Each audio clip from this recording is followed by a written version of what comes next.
and only your decision on what healthcare agency you use. Call today. All County Home Health Care, Inc.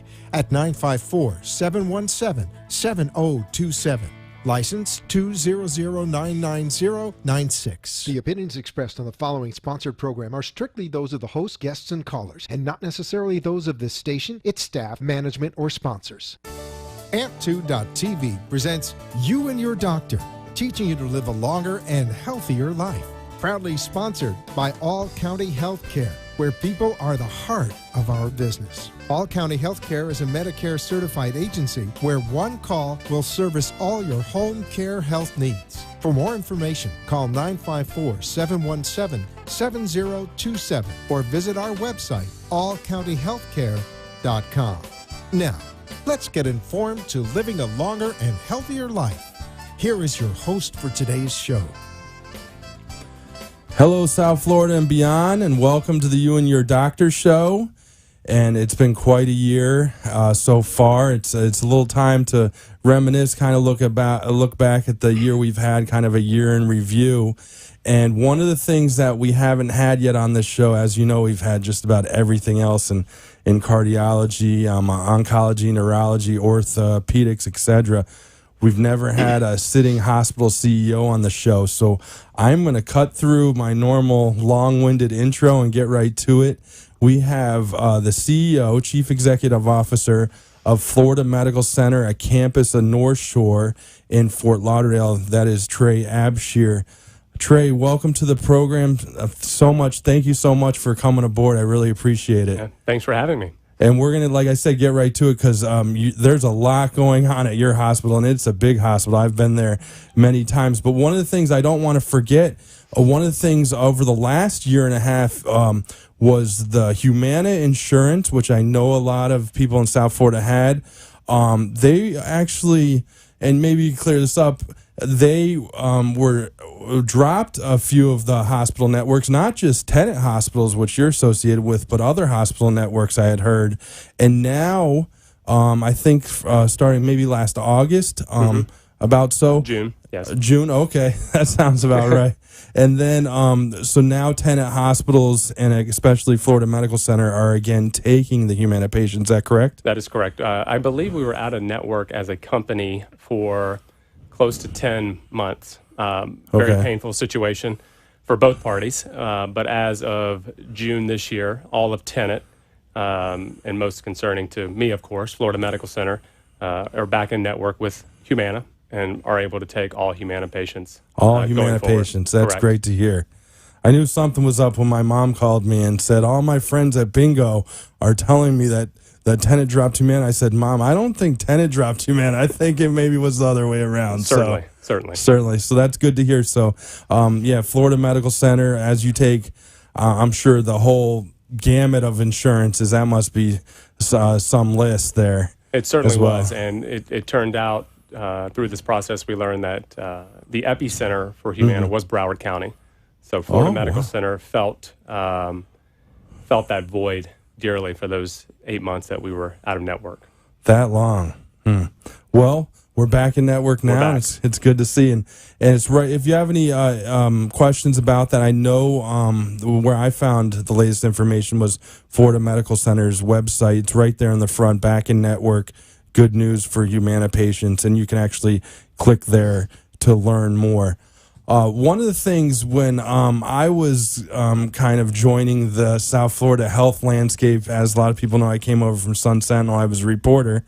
When I first had seen the name Florida Medical Center, I had always associated it with a kind of another hospital in my mind. But then as I was there on the campus for the first time, I was like, that's the hospital I drive by on the Turnpike that has the Heart Institute on the back end. And then what I wanted to ask you is actually Florida Medical Center a campus in North Shore. Why is that? Is it a sister hospital to another hospital in your network? You could certainly call it a sister hospital. So North Shore Medical Center is a Tenet facility in North Miami, actually off of 95th Street. And I would say 10 years ago, it certainly predated me. I've been at FMC for 2 years this month.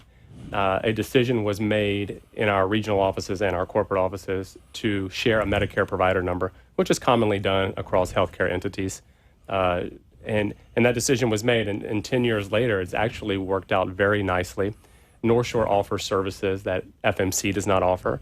We offer services that North Shore does not offer, and it works a little different than your traditional standalone hospital in that we share a medical staff. So when a physician comes on staff at Florida Medical Center or FMC, they also join staff at North Shore. When we share data with the government, we share as one enterprise.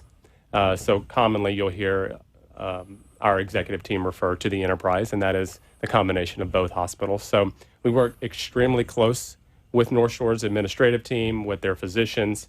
There are a number of medical staff meetings and leadership meetings that are joint meetings, and the relationship has probably never worked as well as it does today.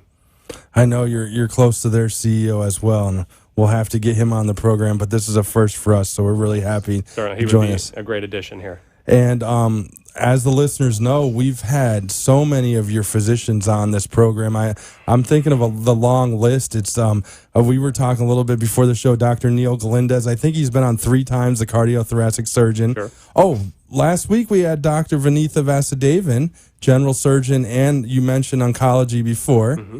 That's at your hospital. Dr. Kashaw, the interventional neurologist, been on the program. You've had some fantastic ones. Yeah. Dr. Byer, of course, who we always welcome. So you have a great team there. And another thing you're doing great in the community is your connection with the LGBTQ community. Right. I kind of... so one of the things I read about you, and I actually, one of the people I went to FAU with and studied journalism with is Jason Parsley. He's editor of South Florida Gay News, and they actually ran a report about how FMC had a perfect score in a recent healthcare equality survey. So can you talk a little bit about that and why that's so important? Sure, and I'll explain how that actually came about. FMC is around 5 miles from the Wilton Manors neighborhood. Okay. So 5 miles east of us. And it was a community that we felt was underserved from a healthcare perspective, and that we had something to offer in terms of the services that we provided and the physicians that were on our staff. And through a series of contacts that we had on our staff and people that we knew in the Wilton Manors community, we decided if this was a community that we were going to serve, something that we learned was very important to the Wilton Manors community, who is heavily into the LGBTQ community, that it was important for us to offer that equality award. So it consists of sensitivity training amongst your staff, signage, services that you offer, but in order to achieve the certification, you must pass a test with a certain percentage of your staff. So I'm happy to say that 2 years running, we have achieved that designation. We're only 2 hospitals in Broward County can say that, only 4 in South Florida. And it's done great wonders for us. In fact, most recently, we've added a board member, Robert Boo. He's the CEO of the Pride Center, has joined our board for both campuses, both FMC and North Shore. So we work very closely with he and others in ways that we can continue to improve healthcare in that community. That is great. That's going above and beyond. I mean, congratulations to you and your hospital staff as well. That is really awesome. Let's talk. I've always wanted to have a CEO on because I want to talk a little bit about actually the only part of hospitals I've been in is the ER. And I've been in a lot of them, as my listeners know. Recently went down playing basketball, just turned 40, went down, cracked 2 ribs, and broke my foot in the same fall. So one of the things that they know is I visit a lot of ERs. Normally it's a yearly thing, and you have a great ER, and you actually offer an ER check-in online. How does that work? Because I've never used it myself. I've heard of it, but I'd love to hear how it works. Absolutely. And not only does FMC offer, but it's a tenant offering for all of tenants, 77 or so hospitals. And you can access it either through an app on your phone or through the website. And essentially the way it works is once you access the app, it asks you to type in some very simple information about your name, your chief diagnosis, or your chief complaint, and it puts you in a line for registration. So once you arrive to the ER, you will bypass the registration process and go back to a room. It's called immediate bedding. So it really quickens the time that you would have to spend in a busy ER and moves you through the process much quicker than you would if you showed up at a hospital ER waiting room and had to go through the full registration process. Sounds like it's a win-win for both sides, not only your registration side of things, but the patient, because they already know that the information's already being entering into the system. One less thing to kind of worry about. Absolutely. Sure, there may be a question here or there that has to be asked at the front, but you're going to bypass, like back in the day when we walked in with, I won't discuss everyone with all the ailments I've had, but, ran into the hospital and had to go through that registration process. So that's great to know. And another thing that I've seen a couple of the hospitals in the Tenet network and outside the Tenet network kind of build their own emergency center type things. I know you guys have one just south of I-595 in West Nob Hill Road, which really isn't that far from the studio right here in Boca. Tell me a little bit about that. Is it like an urgent care type facility? Not quite an urgent care. It's actually called a freestanding emergency department. That's right. And there's definitely a difference between that and an urgent care center. So FMC opened a freestanding emergency department August 2 years ago. And for those that aren't familiar with it, think of it as a freestanding emergency department. So we offer 24/7 service. There's a physician present 24/7 to take care of any needs, as well as nurses, phlebotomists, respiratory therapists, imaging techs. We offer CT, X-ray, ultrasound. And the best part about it is it's open 24/7. That's great. And fortunately for us, there is hardly ever a wait. If it is, it's a minimum wait. And we're able to treat patients efficiently, effectively. The facility is gorgeous. Once you see the facility, you will not forget it. And it's been a great success for us in a community that we, before it opened, did not have a presence, and that is the Davie community. Oh, that's fantastic. I've actually seen pictures of it. It's got like a nice like light blue top, and then you can actually see a picture on the Florida Medical Center website. That's FloridaMedCTR.com. And then it's got a very island feel to it a little bit. It does, but it's a beautiful modern building. It really is. So I'll have to check that out if I'm ever in Davie. Take a look. And wow, a presence in the Davie community. We've had so many of your doctors right here on the show in Boca as we broadcast over into Broward County as well. But the Florida Medical Center has a huge reach. It really does. And as I was telling you before, I knew of it as the Heart Institute when I would drive down to Dolphins games with my family. And I was always wondering, and then 2 and 2 put together where it is today. I want to take a quick break, and on the other side, I want to talk to you about a lot of the changes going on at FMC, how it's still Broward's premier heart hospital. I know it has a lot of history as a heart hospital in Broward. Also about your ortho program, the neurology program, and a little bit about COPD, because it was just COPD Awareness Month, and I didn't know a lot about this disease, but this disease is really growing fast on the You and Your Doctor show. And we're going to come right back and talk about those topics with CEO Trey Abshier. Getting older is not for sissies. That's what one of my patients says. And it's funny, but it's true. Live long enough and you'll get arthritis, skin cancer, probably one of the common chronic diseases like CHF, COPD, diabetes. At All County Healthcare, we teach you how to manage your disease.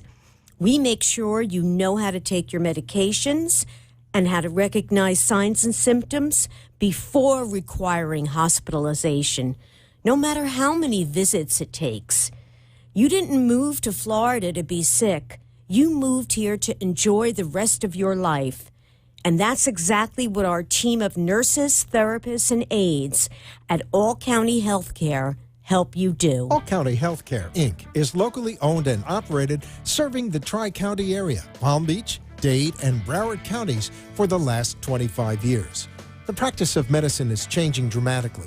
All County Healthcare, Inc. still does it the old-fashioned way, where our nurses and healthcare professionals come into your home to service your medical needs, providing you the fastest and best care possible. For more information, call 954-717-0000 888-565-7027. And remember, Medicare Home Care is covered by Part A of Medicare with no out-of-pocket cost to you.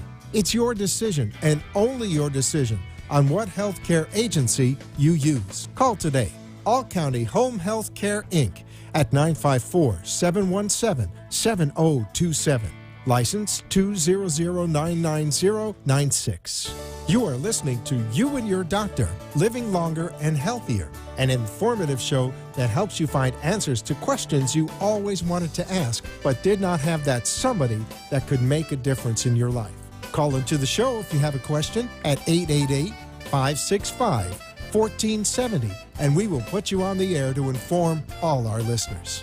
Now, back to our show. And we're back with CEO Trey Abshier from Florida Medical Center, campus in North Shore in Fort Lauderdale. Their number is 954-735-6000, located at 5000 West Oakland Park Boulevard in Fort Lauderdale. So you can actually take the Oakland Park Boulevard exit off I-95, take it right up until you get to just about the turnpike, and it's on your left, which will be the south side of the road.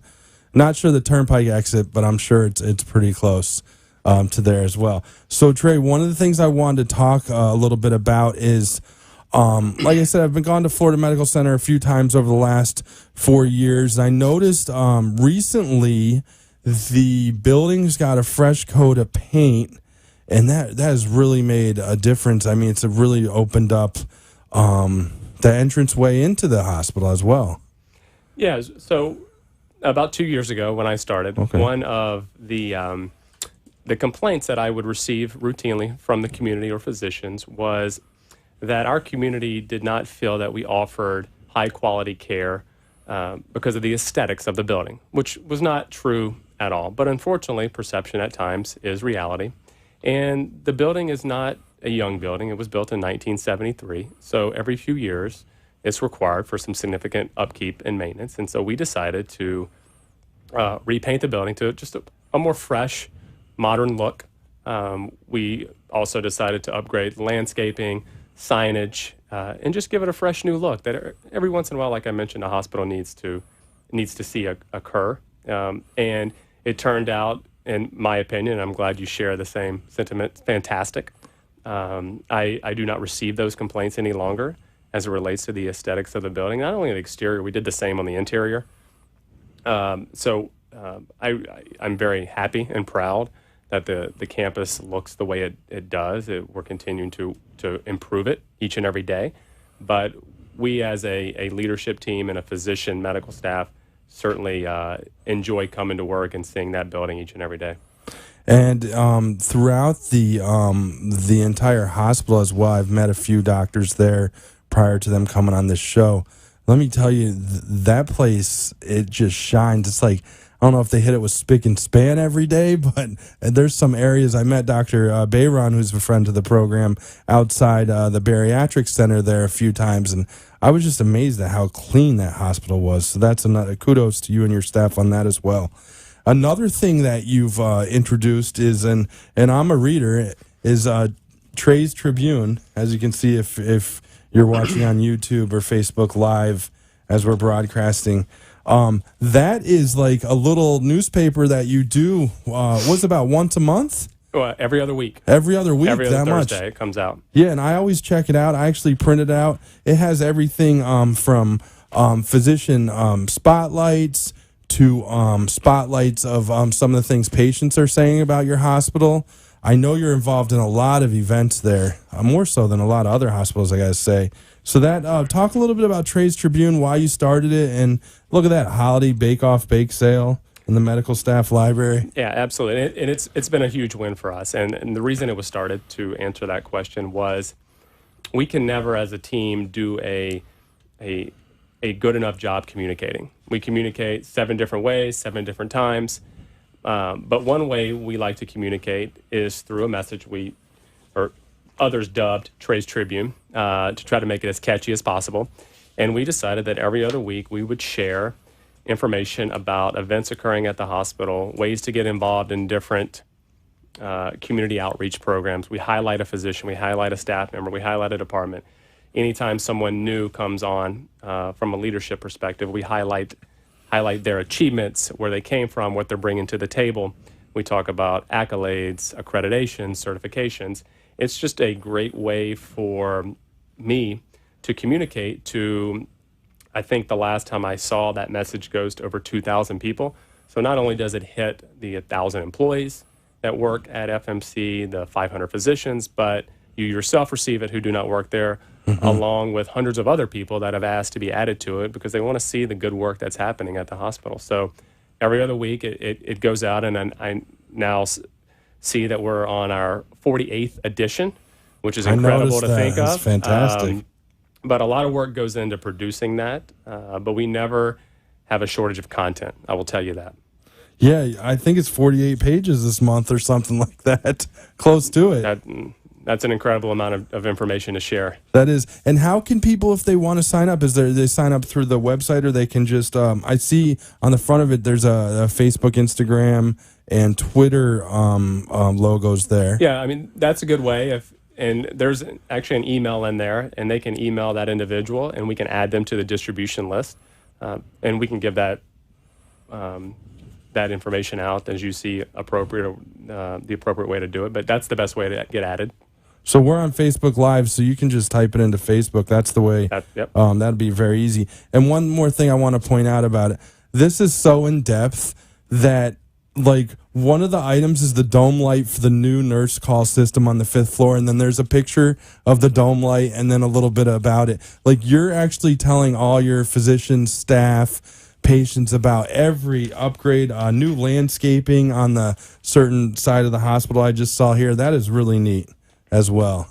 Yeah, well, that's unique. Right, and that comes from staff feedback. So when we receive staff feedback, such as the dome lighting, which many may think is a very minuscule detail to communicate, but we want to make sure that we're following back up with our staff. It does us no good to take feedback if we're not going to do something with it, and this is our venue and our way to communicate that we've listened, and this is what we've done about it. And just to start, thank you to everyone who donated shoes as part of the behavioral health shoe drive this year.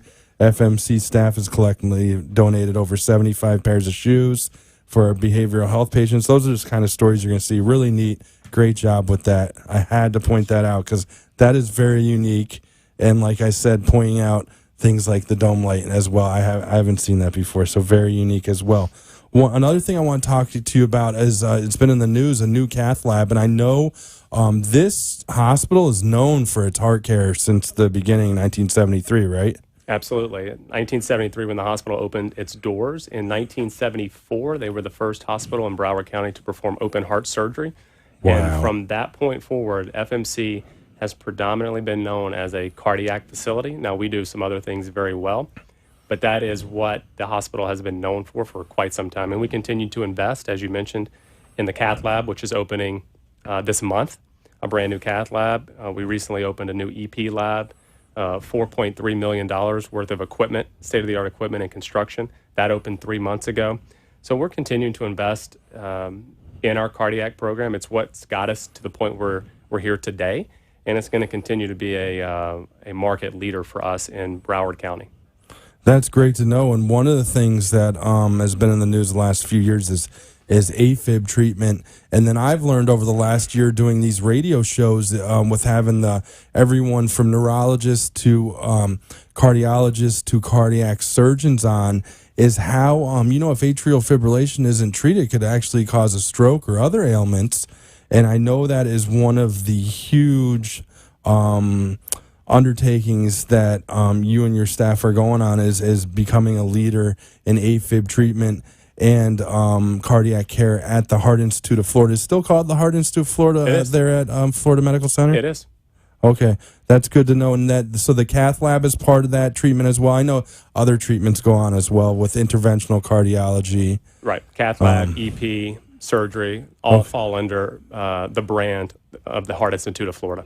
Oh, that's fantastic. And like we mentioned before, cardiothoracic surgery, we had the cardiothoracic surgeon on here, and interventional neurologist Dr. Velasquez. We're going to be having him on in the future. I know he wanted to come tonight, but he was a little busy, so we'll have him on in the future. He's actually been on this program once or twice. I know you have a great orthopedics program as well. We do. With a lot of the orthopedic surgeon, sports medicine specialists right there with their offices right there on the campus of FMC as well. We do. So that's we huge. have a sports med physician, Dr. Moheden, who offices on the FMC campus, who is very busy at our facility. A great individual as well. So that makes it even better to work with. He trained with the Miami Heat. He was the trainer for Miami Heat for quite some time, and we were happy to recruit him and join the FMC staff. So he's been a great addition to the team, as well as Dr. Burke, who has a presence on the east side of Broward County, performs a number of total joints and hips for us on a weekly basis. His results are incredible when it comes to total knees and total hips. His patients have surgery on a Wednesday, and they predominantly go home the next day, which is unheard of. So he is an incredible surgeon that is well known and has been an incredible addition to FMC. That's Dr. W. Vincent Burke. That is correct. On staff at Florida Medical Center, and also his office is at Florida Institute of Orthopedic Surgical Specialists, FIOS. So if you're looking to look him up, maybe if you save this show or you're looking after the show airs as well. Another huge program at the hospital is the neurology program. And then something I learned in the last 5 years as well, medicine is moving so fast, is interventional neurology. You have great programs for that as well. I do, and you mentioned Dr. Mueller, who's been supportive of FMC for quite some time, who is a regional medical director for us in South Florida for Tenet. And I'm happy to say that in July of this year, we added to staff a interventional neurologist by the name of Dr. Wilson Cueva. He, you could say he lives at FMC. He's there 20-plus days a month to treat stroke patients. So it's been great having him, because when it comes to stroke, it's all about time and brain, and time is brain. And he being stationed at FMC, along with our mid-level practitioners and other critical care nurses, we have seen tremendous results when it comes to stroke treatment for our patients in our community. That is great to know, and I know you guys have won a lot of awards as well over the years for that. So you can look all that information up on floridamedcenter.com. That's the word Florida and then med, medctr.com. Or you can call FMC at 954-735-6000. I wanted to ask you, because it's been in the news, and I'm not sure how it really works in terms on the hospital side, but what is a readmission? And then to take that a step further, what is your top readmission at the hospital?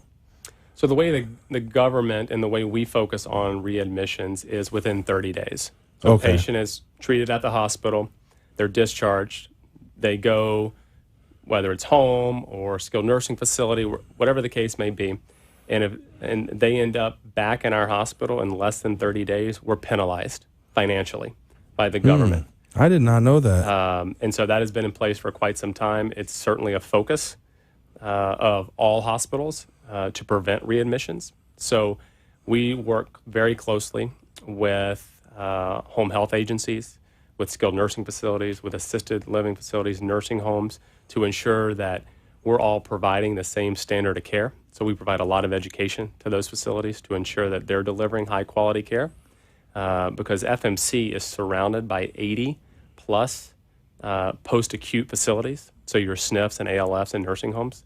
So we work very closely, because they end up getting a number of our discharged patients, and we want to ensure that they're providing great care as well as we are. Our number one readmission is COPD, chronic pulmonary disease. And so it's a struggle for us, and we've put a number of initiatives, ideas, processes in place to ensure that those patients, once they are discharged, they are followed up with, and they're getting the correct care that they should be receiving at whatever facility or home they are going home to. That's great that you're making an effort to help people after they get out of the hospital, because, you definitely want to get back into the quality of life and back to family and friends. What is your feeling on home health to cut readmission costs? Well, I think they're instrumental. We work very closely with a number of home health agencies, because they can provide clinical support at the home that we cannot provide otherwise, to ensure that those patients are taking their medications, following up to see their doctor, and it's a level of care that the hospital can't provide. So we partner closely with home health agencies to help with that very issue. Now, I always like to throw a last question curveball at the end. What are your hobbies and passions outside of medicine? Because just like a doctor, your life is consumed by medicine as well. Certainly is. I'm not laughing about that. I'm just saying. No, you have to laugh. It's certainly all-consuming. It's a difficult industry, very complex, extremely regulated. I don't know if you call it a hobby, but I have a 18-month-old at home. So, congratulations. So that's I have a 5-month-old. That certainly keeps me busy and expecting another in April. Fantastic. So I don't know that hobbies are going to be occurring anytime soon, but Not when anymore. I can get away, I do enjoy golf. Unfortunately, don't ever get to play enough to get any better, but I do enjoy getting out there and swinging the sticks. Here in South Florida, we got to get you out as well. You're in the golf mecca of the world. I have enjoyed some, just never enough.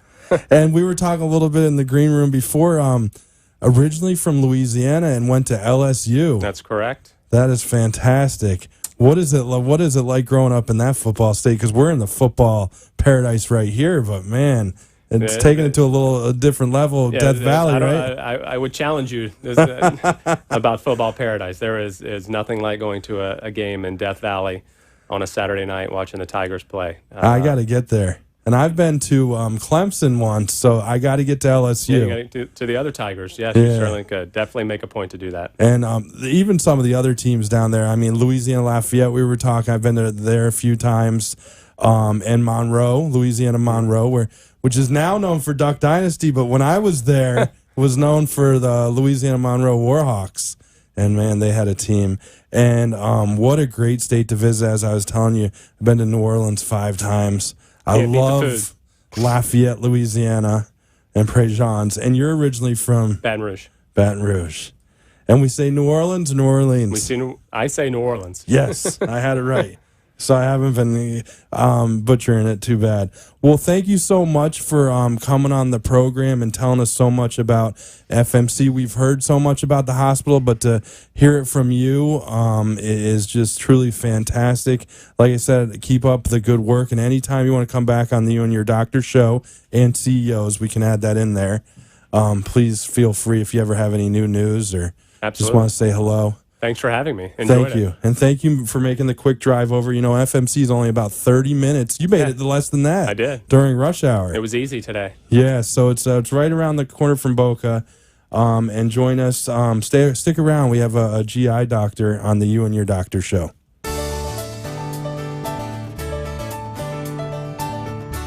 All County Healthcare, Inc. is located serving the Tri-County area, Palm Beach, Dade, and Broward counties for the last 25 years. The practice of medicine is changing dramatically.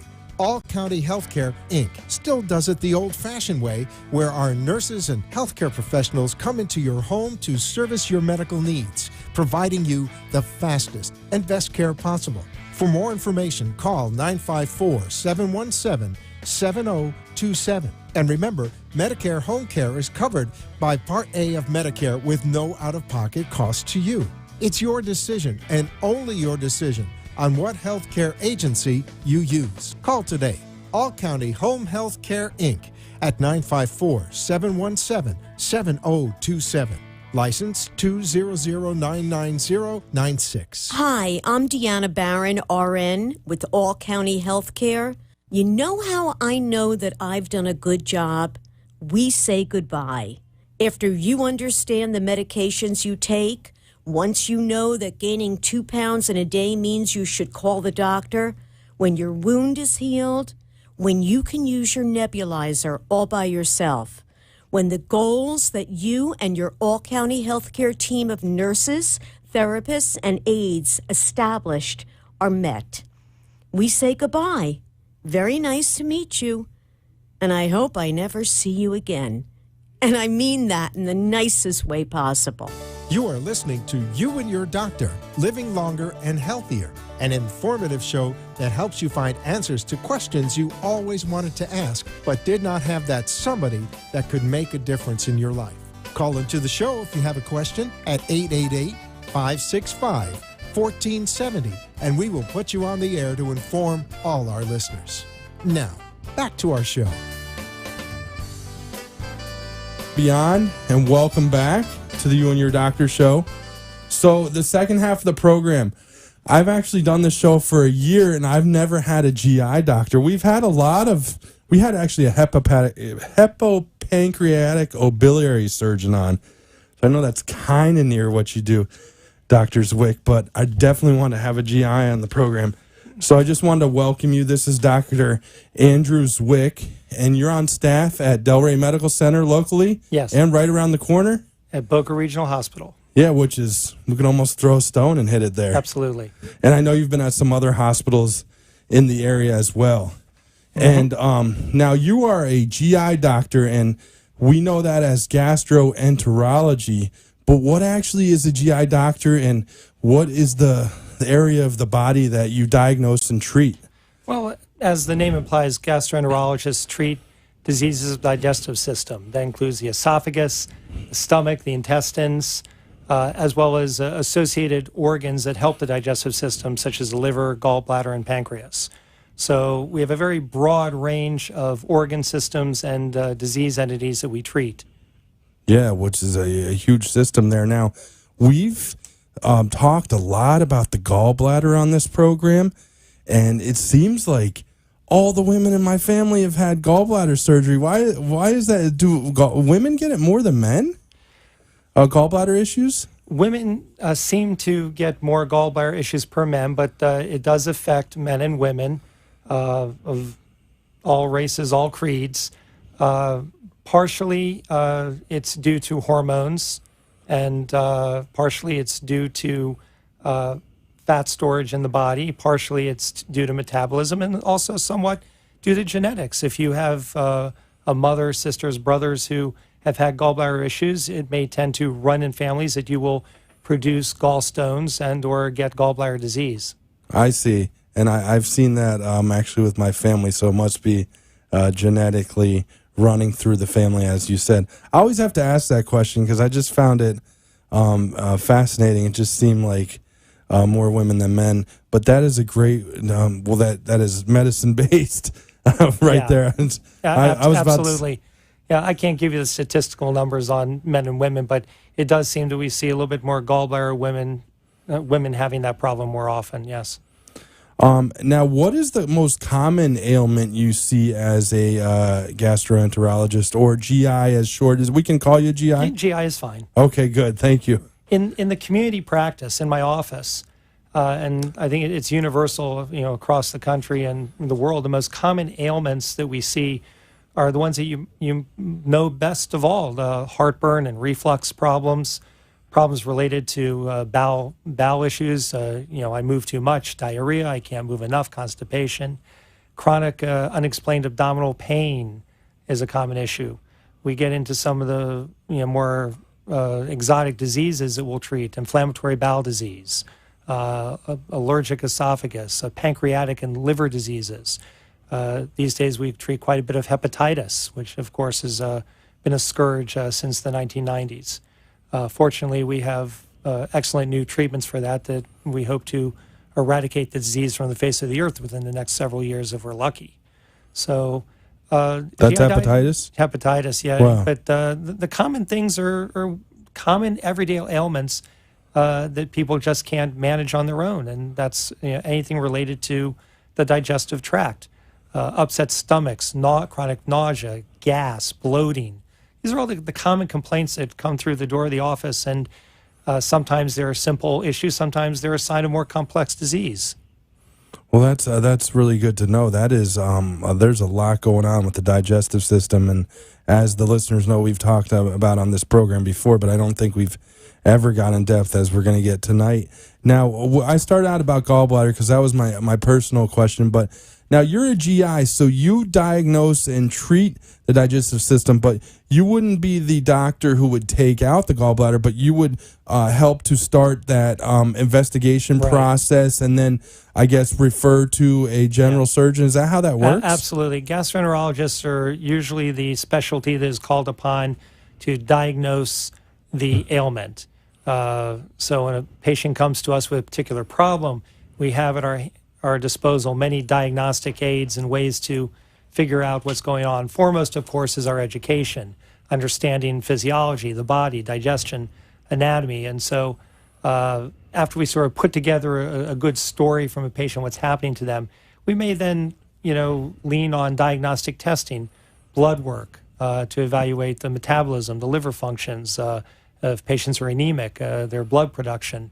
Then we go to diagnostic tests in radiology, common things like ultrasounds, CAT scans, MRIs. And then we go on to even more sophisticated types of diagnostic tests that gastroenterologists do, including endoscopic ultrasound and a test that we use quite a bit for the pancreatic and biliary system, which is called ERCP. It's an abbreviation for endoscopic retrograde cholangiopancreatography, which is a big mouthful, so we call it ERCP. That's where we are able to access the bile ducts of the liver and remove stones that come from the gallbladder, to drain infections, to stent blocked up ducts, sometimes from tumor or infection. So there's a lot of things we can do endoscopically with our tools and our therapeutic devices that can actually keep you away from surgery. But yes, if you've got a sick gallbladder, we turn to our friends, the general surgeons, for cholecystectomy or removal of the gallbladder when it's necessary. Okay, so one of the procedures, like you said, you do is the endoscope, and that goes through the mouth and into the stomach. Is that how that works? Commonly called endoscopy or upper endoscopy. In medical parlance, we call it an EGD, esophagogastroduodenoscopy. Esophagus, gastrostomach, I read that in my research. Duodenum, so we call them EGDs. That's the upper endoscopy, where the patient is sedated. We pass an endoscope through the mouth, down the esophagus, through the stomach, and into the first portion of the small intestine. We have devices and scopes that are even longer that can actually now reach through the entirety of the small intestine, all 20 feet of it or better. And then now when you say scope, is that a camera on the end of that? You're seeing that on the screen, or how does that work? The endoscope is a very sophisticated device. People think of it as kind of like a fiber optic camera, but it's really not. What the endoscope does is it has a light on the end of it that sprays the whole spectrum of light across the field of vision. And then that light is reflected off the surface of tissue, the inside of our bodies. And sensors at the end of the endoscope then take back those wavelengths that are reflected, and a computer recreates an image of the body that looks like a very precise video image, but it's not quite a direct video image. It's a computer recreation, but it is as exacting as a fiber optic camera. Huh, I did not know that. I'm so glad I asked that question. Yeah, they're actually very sophisticated devices, but very commonly used. Mm-hmm. And with your training and whatnot, you're able to see the different ailments in the stomach or changes in tissue, I guess. With training and experience, we're able to examine down to the millimeter per millimeter of the surface of the stomach, the intestine, the esophagus. And there's even more sophisticated types of scopes which can view microscopically, cell by cell. Wow. But you only find those usually in university settings. Yeah, definitely. Yeah. In academic settings. Now, you mentioned that you're talking about the digestive system 20 feet long. I did some research as well. That was one of the questions I wanted to ask you. It is that long? Well, from mouth to anus, in most human adults, it's about 30 feet. The large intestine runs about 4.5 feet. It's approximately, perhaps 2.5 feet from the mouth to the bottom of the stomach, sometimes less. And everything in between that is small intestine. So about, 20, 25 feet of small intestine. Unbelievable. I did not know that was going on in the body. And that is a lot of tubing there. Our bellies. A lot of tubing. Well, we're actually going to take a quick break here. And on the other side, I want to talk to you a little bit about, we hear a lot about it in the news lately, but actually a famous guitarist has the disease. And if you want to hear about that, join us back on the other side on the You and Your Doctor show. Hi, my name is Deanna Barron. I'm an RN with All County Healthcare. I used to work for this huge corporate-owned home health agency, and I was always worried that they wouldn't let me make enough nursing visits to be sure that your wound was fully healed, or that you were completely comfortable checking your husband's blood sugar level and giving him the correct dose of insulin, or that your mom's lingering cough was the end of her bronchitis, not the beginning of a new episode. The owner of All County Healthcare always says, give the patient what they need, and he means it. At All County Healthcare, I see my patients until their goals are met, and I never worry. I hope you never need a nurse to come to your home, but if you do, tell your doctor, I want All County Healthcare. All County Healthcare, Inc. is locally owned and operated, serving the Tri-County area, Palm Beach, Dade, and Broward counties for the last 25 years. The practice of medicine is changing dramatically. All County Healthcare, Inc. still does it the old-fashioned way, where our nurses and healthcare professionals come into your home to service your medical needs, providing you the fastest and best care possible. For more information, call 954-717-7027. And remember, Medicare Home Care is covered by Part A of Medicare with no out-of-pocket cost to you. It's your decision, and only your decision, on what healthcare agency you use. Call today. All County Home Health Care, Inc. at 954-717-7027. License 200999096. You are listening to You and Your Doctor, Living Longer and Healthier, an informative show that helps you find answers to questions you always wanted to ask, but did not have that somebody that could make a difference in your life. Call into the show if you have a question at 888-565-1470, and we will put you on the air to inform all our listeners. Now, back to our show. And the show is now talking about GI care, is something that we haven't had on the show, so I'm very glad to bring you that kind of info. And right before the break, I was telling you, as you, the listeners all know, I'm a huge Pearl Jam fan. I've seen them 22 times. I live to emulate Mike McCready. He's my favorite guitarist in the world. He's amazing. And I've been following Pearl Jam since about 92. And about 10 years ago, I was reading an article about Mike McCready having to run off stage full speed and get to a bathroom. And then he opened up about Crohn's disease. And as you know, Pearl Jam's been done pretty well. And one of his things is he raises money for Crohn's disease awareness, research, etc. And Dr. Zwick, I wanted to ask you about Crohn's disease because we hear a lot about different diseases, but this is one disease that I can't tell you really. I've heard much about it in the news except for finding out about Mike McCready. What is it, and how does it affect the digestive system? Well, Crohn's disease is one of the two inflammatory bowel diseases. They're, in a nutshell, they're related, but Crohn's disease can occur anywhere from the mouth to the anus. So you can get disease in the esophagus, the stomach, the intestines. The most common site of the problem in Crohn's disease is the far end of the small bowel, which we call the terminal ileum, and various parts of the colon, especially the rectum. Ulcerative colitis, which is a related disease, only affects the large bowel, the colon. And it's just a mucosal disease, ulcerative colitis. It only affects the lining. So symptoms from that include belly pain, diarrhea with bloody stools, weight loss, and it's a horrible disease to have.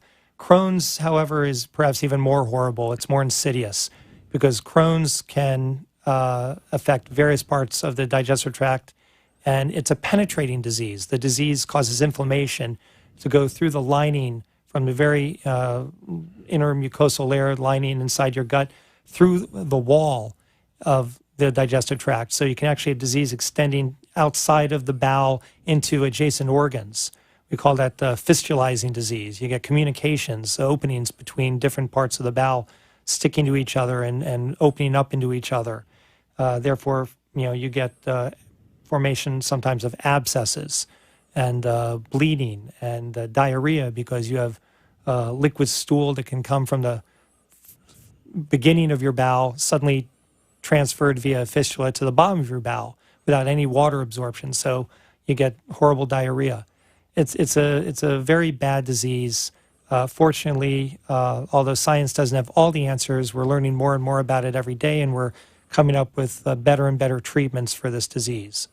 Now, they sometimes loop Crohn's and celiac disease kind of in the same sentence. Are those kind of on the same kind of wavelength there? Actually, they're very different diseases. Wow. Celiac is a different disease. Celiac disease is a allergy to a protein commonly found in wheat. We call it gluten. Mm-hmm. Okay?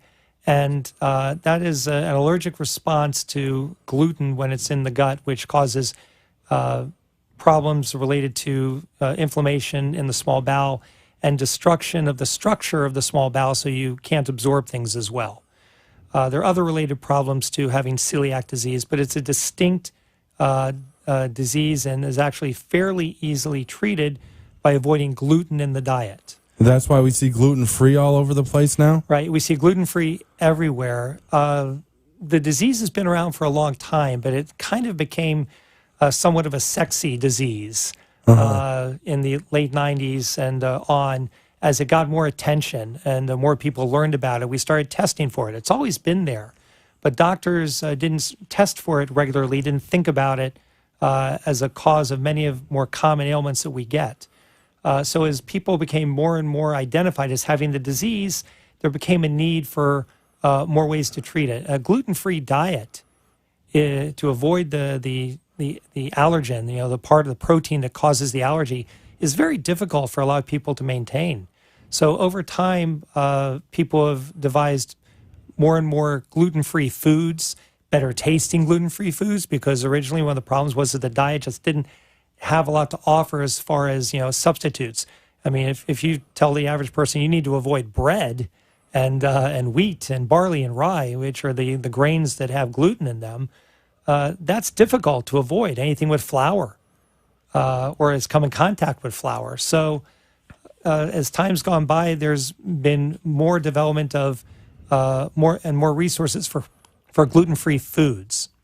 This is not to be confused, though, with something that's also a newer fad, and that's the concept of gluten sensitivity.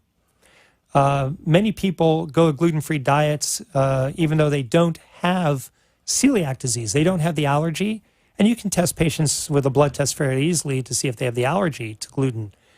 But some people just feel better with gluten not in their diet. They digest better. Some people get a headache syndrome. If you give them a gluten-free diet, it goes away. Some people have respiratory problems that get better if you don't be on gluten, although they're not allergic. They're what we call gluten sensitive. I believe that would be the appropriate term that we've adopted now, gluten sensitive people. So quite often when people have conditions that are not allergic to gluten, we may suggest a trial of a gluten-free diet to see if it helps their problems.